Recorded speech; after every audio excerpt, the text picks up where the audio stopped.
Hello, aspiring international students! Do you want to study in Germany this coming 2025? We have good news for you. Germany now offering free education for bachelor's program and master's program as long as you meet these requirements. Pero bakit mo nga ba dapat i-consider ang Germany as your study destination? First, Germany is one of the safest country in Europe for international students. Pangalawa, you can work while studying.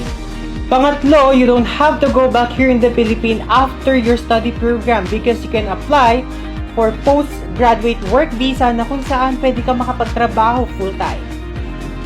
Pang-apat, German language is not a requirement. At pang-lima, you can bring your dependents and you can apply for permanent residency. So if you want to study, work, and live in Germany, kindly visit our website, phil-global.com, and click apply now.